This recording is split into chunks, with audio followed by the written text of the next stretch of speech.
The top 10 weirdly fitting Inauguration Day moments. Elections have consequences. January 20, 2025 kicks off 4 more years of diddling Vladimir Putin and dining with Holocaust deniers, live tweeting Fox News and bashing dead soldiers and their families. In this video, we'll review the most fitting events on the first day of the next Trump regime. Number 10. Being indoors. Fascist sympathizer Donald Trump hawks trading cards of himself as a bodybuilding superhero warrior. But the honey-baked snowflake was apparently too feeble to sit in a heated enclave outside the Capitol. Maybe he has poor circulation in his tiny hands. Maybe he didn't want the wind to waft away the stank of his soiled diaper. Who knows? But with Trump's history of lying, I'd take his proffered excuses with a huge grain of salt. Number 9. Nonsensical promises in his inaugural address. As usual, Donald Trump, the expert on Arnold Palmer's genitals, rambled like Grandpa Simpson about imaginary problems. He promised to, quote, revoke the electric vehicle mandate, end quote, and to, quote, tariff and tax foreign countries instead of taxing our citizens, end quote. There's no such thing as an electric vehicle mandate. It's as imaginary as the war on Christmas and moderate Republicans. And Trump still hasn't learned what a tariff is. It's a tax on American businesses. Unforgivably, ABC News, likely among others, dutifully parroted the multiple felons' words matter-of-factly, failing to do a modicum of fact-checking or calling out the obvious signs of mental disorder. Number 8. The peacemaker promptly threatens war. On January 7, 2025, Trump vowed to conquer Panama and Greenland, saying, quote, we need them for economic security, end quote. He reiterated that in his inaugural address, promising to conquer the Panama Canal just 2 paragraphs after promising to be a, quote, peacemaker, end quote. I expect nothing less from a bleach injection advocate who stares at the sun and thinks magnets fail underwater. Number 7. Exclusive seats for bootlickers. Seating for Donald Trump's inauguration was heavily limited inside the Capitol Rotunda, but Trump's billionaire bootlickers got near front row seats. That includes Jeff Bezos, who spiked a Washington Post endorsement of Kamala Harris, Elon Musk, who spent nearly $300 million campaigning for Trump, and Mark Zuckerberg, who ended fact-checking on Facebook. If you needed more proof that Trump values personal loyalty over public service, you just got it. Number 6. Ramaswamy jumps ship, or the Inaugural Resignation.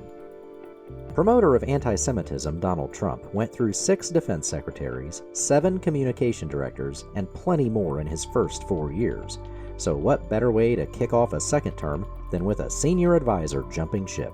Vivek Ramaswamy has quit his leadership role at Trump's DOJ department. After the flood of ex-Trump officials who later declared Trump as a fascist threat to the country, I predict many more of those in the years to come. Number 5. Renaming the Gulf of Mexico and Denali. Where did those issues rank in the 2024 election polls? Maybe someone from ABC News can explain how dear leader Trump's plan to rename Denali and the Gulf of Mexico is going to protect national security or lower grocery prices. I confess, this was not a top issue for me. Number 4. Mocking Steve Scalise's wife for crying over her wounded husband. In Emancipation Hall, Trump told some bizarre stories about the 2017 shooting of Congressman Steve Scalise. First, Trump tried to claim that he was present at the shooting, saying, quote, I was with him, end quote. Then he mocked Scalise's wife for her natural reaction in the aftermath, quote, that woman was a mess. She was crying and crying. No, they're gonna take him. They're gonna take him. End quote. There's no bottom. In case you needed a reminder, there's no bottom. Number 3. Insulting the inauguration crowd. Trump, a past peeper into teen beauty pageant changing rooms, couldn't wait a mere hour before insulting the exclusive guests at his inauguration. In his subsequent speech at Emancipation Hall, Trump said, quote, I just want to say you're a younger, far more beautiful audience than I just spoke to. You look better than them, and I love you. End quote. To date, it's not clear whether he meant to categorize his handmaiden Melania in the first audience or the second. Number 2. The first of many broken promises.